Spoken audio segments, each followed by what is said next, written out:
Hey everybody, Jeffrey Powers here. Welcome to episode number 2, or part 2 of the 5-part series of using Wirecast to create better shows. Set up a little bit more. As you can see, I'm not using the headset. I'm actually got the blue microphone here, which I'm using. And we're going to talk a little bit about setting up your scenes in Wirecast, and we're going to do that now.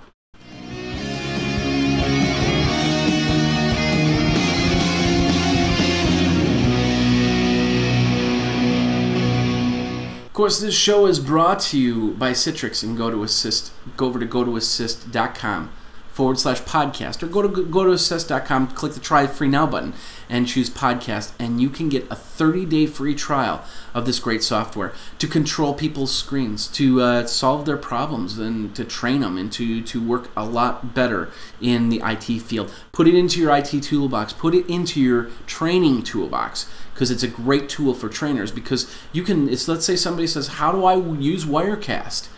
You can actually connect up on a Citrix GoToAssist session and then show them how to use Wirecast. So it's a great program. I use it all the time. You should get it too for a 30-day free trial. Go over to gotoassist.com/podcast. gotoassist.com/podcast for a 30-day free trial. Hey everybody, Jeffrey Powers here, or should I go it like this? Hey everybody, Jeffrey Powers here, and that did freeze, didn't it? Oh no, it's right there. Where'd it go? How you doing? This is actually on 2 different computers. I have my main Mac here, and then I have my HP right here. So, anyway, how you doing? My name is Jeffrey Powers. Of course, you can find all this cool stuff over at geekazine.com, www.geekazine.com. We're doing a 5-part series. If you haven't seen the first part of the 5-part series, go and check that out. It's on Wirecast. Now, like I said, I foregone the headset mic from that first episode, and I went to and started using the blue mic. This is just a blue snowball mic, which is part of my arsenal of different sound sources. It's got some advantages and some disadvantages, and right now I've got it set up so I can do this hands-free without any type of headset. And we're going to keep going. We're going to talk about different ways that you can set up your Wirecast and use the production to the best of your ability. All right, well, what we're going to do, I had to set up my other PC, my older PC. It's a little bit older. It's a dual-core machine.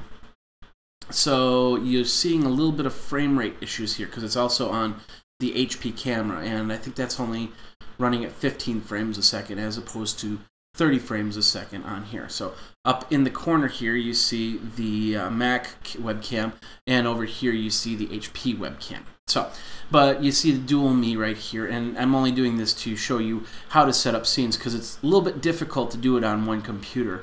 And I had some problems at first because I use a program called Desktop Presenter for Wirecast, which we talked about in the first episode, and that program expected to run Wirecast on this machine as opposed to this machine.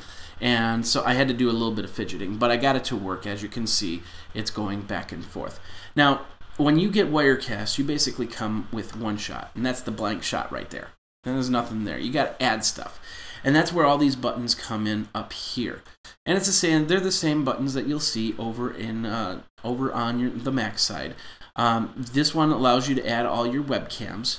As you can see, I have an HP webcam. I have what's called a Cyberlink webcam, which is a program that lets me add stuff like little flowers and stuff like that. I don't normally use it, so I kind of just leave it off there. So I'll delete that shot. What else can I add? I can add a microphone if I decide to hook up, let's say I decide to hook up this microphone to, or the snowball microphone to the other machine, I can do that. And then of course I can show my source settings. On the second one, this is all the documents add. I can add a video shot, I can add a picture shot, I can add a music shot, and go from here. This third one is desktop presenter shots. I could add general, I could add my MacBook Pro shot, go back and forth. But I'm not going to do that because once again, I don't want to mess up what I've got here. But basically, so what I did was I created my first one, which is just this basic webcam right here. How you doing? And which is nice and everything like that. And I'd get it nice and centered, so I'd be like this. So when I talk, I'm right in the middle of the shot. but with the logistics on this, it made it a little bit more difficult. But we'll leave it at that for now. So you're seeing me kind of off in the side for the HP shot, but the MacBook, I'm pretty much well centered. Now, this is well and good, because then I can, if I wanted to switch back and forth, like I've done before, I just switch back and forth between the main camera and between the secondary camera, the HP camera. So I could actually have a two-shot sequence from there and do a little bit of editing so you don't see the bounding box around here. So it looks like I have two cameras pointed at me when it's basically two webcams pointed at me, which is pretty cool. And what I can also do is I can actually hook up a webcam to this laptop, and I can set it off in the far distance. As long as I'm on the same network as we talked about before, then I should be able to connect up to that and actually get that signal, which is pretty cool. I don't know which camera I should look at. Anyway, so I got this shot, and as you can see me in two angles here. But you want to do more than that. Let's say you want to put a lower third on. Let's say you want to put in some pictures, put in some video or something like that. This is how you do that. You basically, once you set up your main shot, you double click on the screen. That brings up this box right here. This is the editing box. And I'm going to pull that into the frame so you can see that. And basically, you now see the webcam that I've set up here. So I can do all my editing from here. Now, we'll show you. We'll basically have the main screen where you can see what's going on. You have your sources, which you add and subtract from here, and then all your scenes, all your items that you've put into Wirecast. What we have right now is just the HP webcam, as you can see, and that shows up right here. We'll talk about the special functions first, because I think that's the most important, because you'll want to do some really cool stuff with this. Like, for instance, let's say I'm not in the center, so let's say you want me in the center. Let's move me to the center. And basically what I'm doing is I'm just holding down the mouse key and I'm moving it over, and there, I'm center. Technically, I'm center, but there's nothing that way. You'll see when, well, actually, let's close this out. Now, when I do this, it pushes everything over. So now I'm centered, but I have this black line to the right of me. And you don't want to have that. So let's say you want to, okay, let's do that, but let's zoom you in. So if you hold down the Alt key, as you can see, it resizes me. Now in Mac, that's not the Alt key, it's the Command key that does the resizing. So Command and then hold down the mouse key and move, or Alt and hold down the mouse key and move. So now I can do that, and I can just position it so it shows the whole screen. I can have zoomed in, I can zoom in a lot, or I can zoom in to nothing. And I can have a lot of fun with that, playing around with that. Now, that's one of the two features on here. So if let's say I wanted to do multiple pictures, like for instance the small picture over here, and then the small picture over here, then I could do that. Let's say I want to tilt and angle this thing.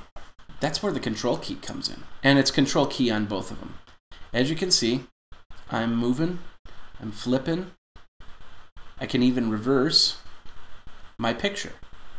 So you can see me in a lot of different angles. So I could do this, and then I could resize it. Whoops. So now, when you go, I'll close that out, and now when I go into here, all of a sudden I've got a really angled look to myself. And it looks pretty cool. But when you have, like for instance, I have a slight angle on the top, on the Mac side here, and then I have an angle here. If I have people talking, if I've set up a scene where people are interviewing people, I can have more of a face-to-face look, which a lot of people try to go for with the bounding boxes idea. So, but anyway, so that's that. I can make my angles and stuff like that. Let's bring that back up here. Let's try and straighten this out a little bit. And there. So now we're kind of back to where I want to be. There we go. That's a lot better. So now I can actually resize this, and I can go from there. But I can also do some other options too. First of all, this option right here. will give me the options to say, hey, I want to have a full screen view of this. So if I select this, then all of a sudden A, which is camera A right now, will now be flat and full screen. Or I'm sorry, that'll be the placeholder right there. So if I go placeholder, I could go webcam. And then I could get rid of this one. And there, I'm back to normal on that. I can then go in here and I can do ABs, ABC. So these are just some simple things right here. Like for instance, if I choose ABC and I hit apply, I'm up on the top left-hand corner. A second shot could be below me, and a third shot could be over here. It could be a picture. It could be it could be whatever you choose it to be. It could be a video. It could be another person talking, so on and so forth. So you've got some really cool stuff here. We're just going to get rid of all the placeholders here, and we'll just go back to the full screen view. And so you can actually put in multiple shots, like I have right here. Like I said, the Mac cameras here and the HP cameras right here. Now let's say I want to put a lower third on. I want to find out who the heck I am. Well, I can hit the Add button, and I can go into the media, excuse me, and I go to this third one right here where the texts are, and you'll get a series of banners. And this will be slightly different between the Mac and the PC from what I've seen. I'm going to choose Blue Dawn, just because it's there. So I choose Blue Dawn, and all of a sudden I've got this lower banner on, which is pretty cool. So if I go back here and click on here, all of a sudden I'm talking, and there's a blue banner below me, which is kind of nice. Kind of nice, but it's got nothing in there. I need to do something with it. So go back in here. We choose the Blue Dawn again. This time we go over to here. Well, first of all, I'm going to show you all these little buttons right here. First of all, you have the Change Media, which lets you change all the media that you want to put in there. The next one is the configuring of the visual events. We can choose to scale that blue banner, move the blue banner around, put it on the bottom, put it on the top, put it over on the side, which doesn't do that well there. We can horizontal flip it, or we could reset its position, or scale to fit. So we reset the position. The aspect ratio basically says that it doesn't, you have width and height, and not always will you have a square box. You'll have a rectangular box. If you don't want it to respect the aspect ratio, then it's going to say this, the height and the width are the same, and you want them both to be the same. So if I choose that, if I went to the webcam, watch this. If I choose unchoose the respect aspect ratio, as you can see, now I'm full screen. I'm actually across the screen. And if I put it back there, I'm more on the 4:3 screen there, which is perfectly fine. So we have the configure visual effects. That's where you configure all those visual effects right there. You have the configure cropping. So I can manually crop this. Like for instance, let's say there's too much on the right side there. So I'm going to manually move it so I'm more in the center. And then I can move this over, and then technically I could go back here and say respect and remove the respect out of there, and go from there. But right now I'm perfectly center to the screen. Next thing you have is the configure text, and of course that's grayed out right now because of the fact I'm moving around my webcam. But if I move over to Blue Dawn, all of a sudden I have 4 lines of text I can put in. So I can put in Jeffrey Powers. And in line 2, www.geekazine.com. And in line 3, hello world. And there might not be a line 4, but yeah, it's all set up. The banners are very customizable. You can actually create your own banners out of it, and as you saw with mine. And then when you do that, you got to change configurations. You can have 1 line, 2 lines, 3 lines, 4 lines, so on and so forth. So basically I have a lower third here, and I have my picture here, and that's in the text area. I can change the font of the picture, I can change the justification, I can change the color, but we'll leave that at that. You get the idea of what's going on there. Next one is the chroma key. Now this, we'll go back to the webcam for a second here. We can use chroma key to take out a certain color.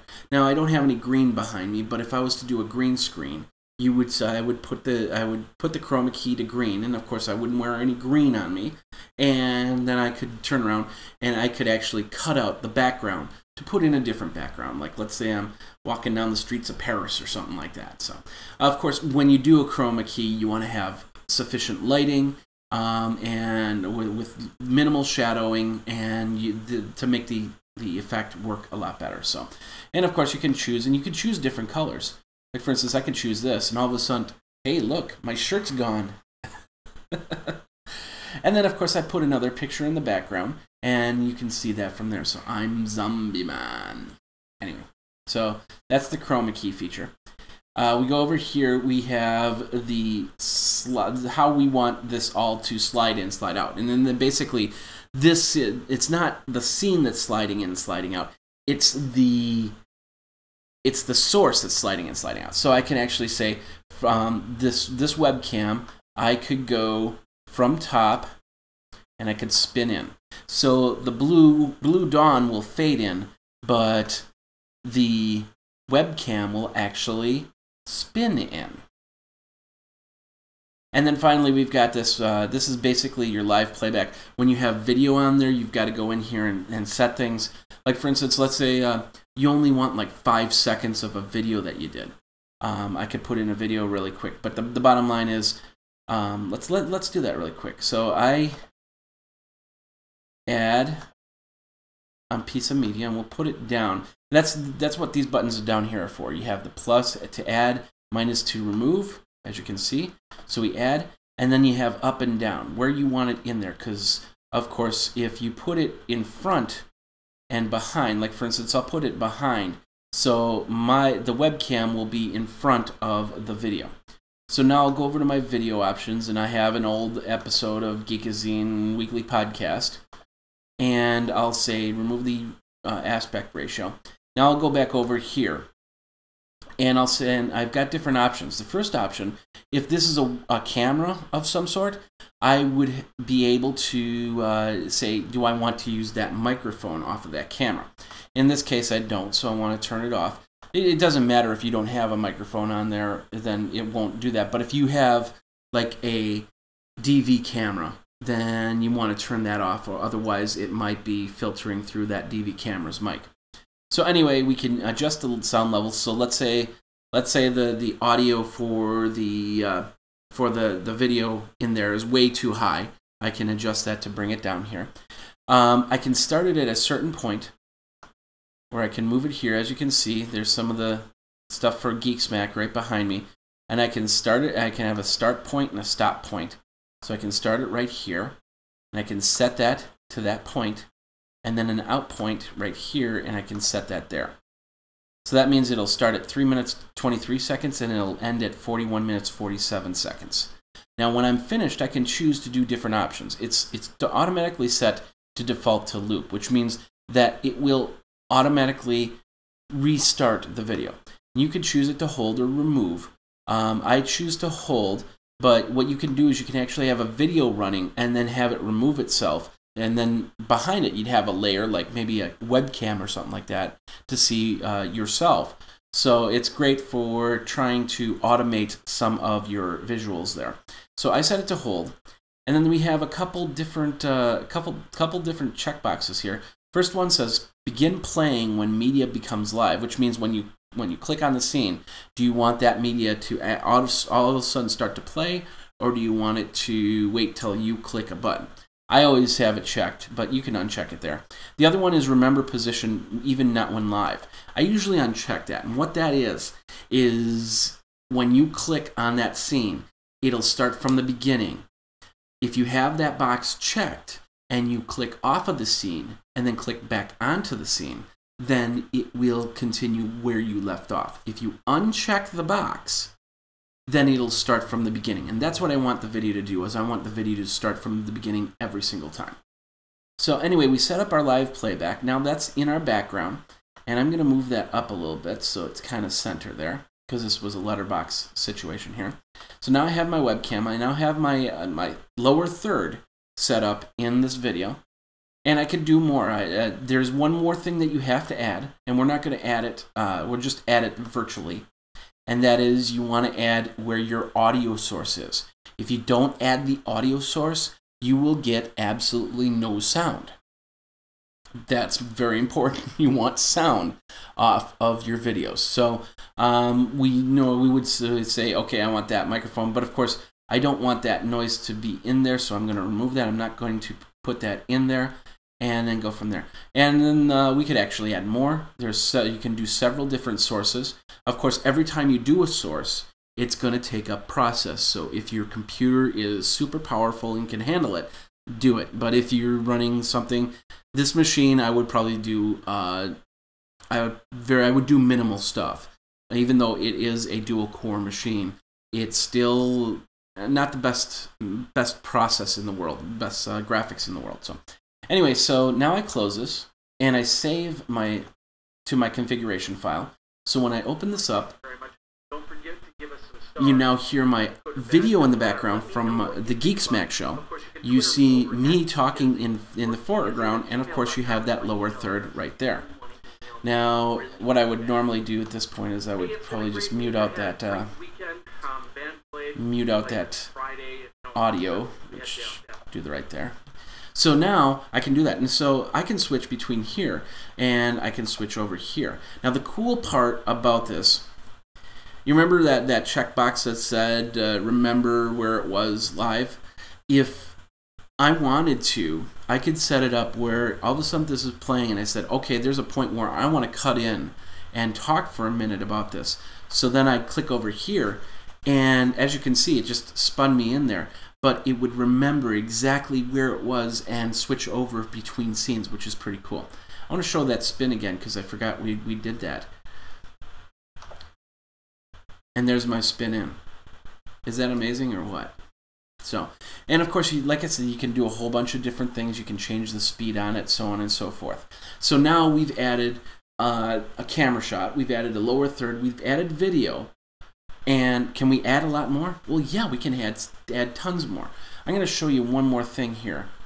And this is what I normally do. And I think I have this stuff over on this computer here. Hopefully I do. Maybe I don't. It was the, and if I don't, then I'll show you on my next one. Actually, I don't think I do.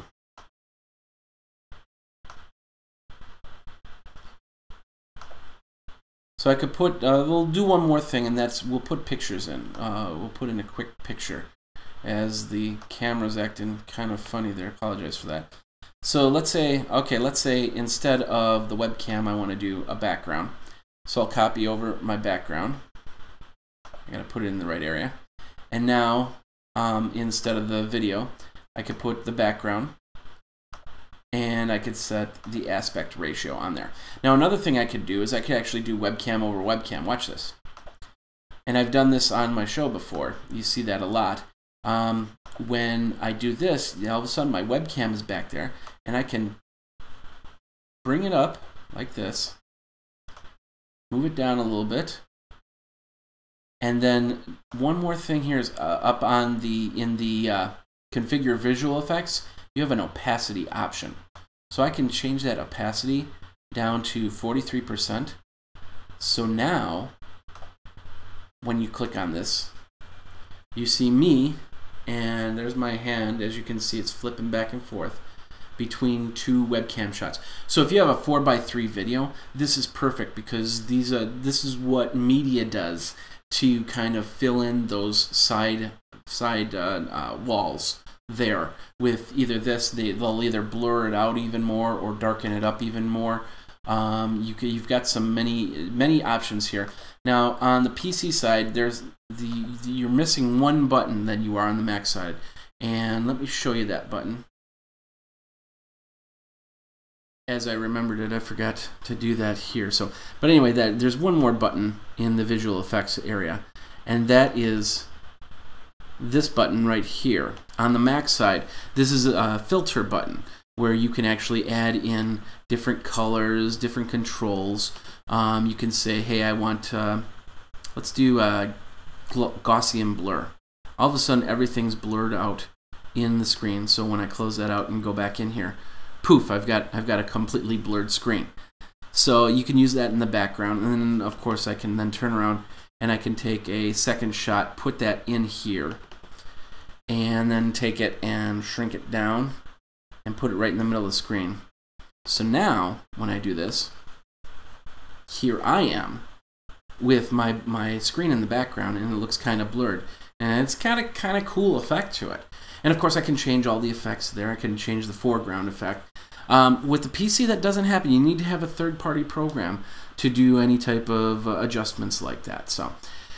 But that's basically it in the nutshell. This is how you create different video. Now, since I'm here, I'll show you this one right here. You wonder how to do how the lower third goes.